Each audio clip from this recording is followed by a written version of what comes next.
C'était le secret de Polichinelle de ces derniers mois, le rachat de la rhomerie Saint-Maurice par le groupe martiniquais Bernard Ayotte. C'est une page de l'histoire du rhum guyanais qui se tourne pour laisser place à une nouvelle aventure. C'est un patrimoine de la Guyane. La dernière rhomerie locale encore en activité change de propriétaire. Les rhums Saint-Maurice, joyaux de la famille Prévost, ont été officiellement cédés au groupe Bernard Ayotte. Nous avons assisté au passage de témoins. Le reportage de Terence Moy.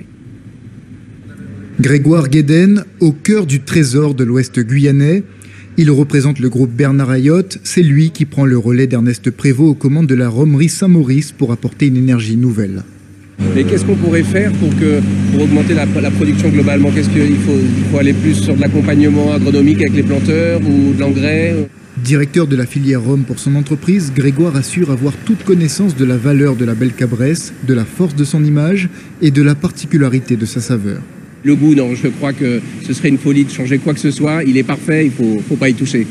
L'ancien propriétaire a consacré la majeure partie de sa vie à développer cette marque au niveau local et national. Les portes de l'international ont toujours représenté un défi presque inaccessible. On optimise le fret, ça coûte trop cher. Oui, les cubis, ça y est. Ouais. Parce que c'est pareil aussi, les cubis avant, il fallait que je garantisse le devenir de ce que j'ai fait pendant plus de 35 ans. J'ai tout à l'heure 40 ans sur Saint-Laurent-du-Maroni. Pour moi, c'est mon enfant. Il aura fallu consacrer plus de 30 ans de sa vie pour Ernest Prévost pour atteindre ses meilleurs chiffres de vente. 1 million de litres de rhum produits en 2020, 150 000 bouteilles acheminées en France en 2019.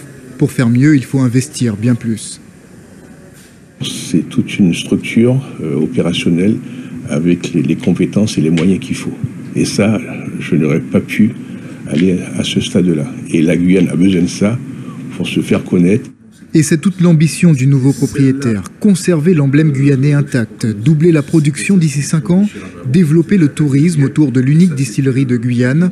Une production emblématique et de qualité mérite d'être connue. Et notre ambition, c'est que la belle cabresse soit connue certes à Saint-Laurent, à Cayenne, en Guyane, mais que la belle cabresse soit un jour connue dans le monde entier comme le rhum d'excellence produit en Guyane. Si le pari est tenu, Saint-Laurent-du-Maroni pourrait obtenir un lieu d'intérêt touristique supplémentaire au rayonnement international. Le nouveau propriétaire veut profiter de son réseau déjà constitué dans plus de 70 pays.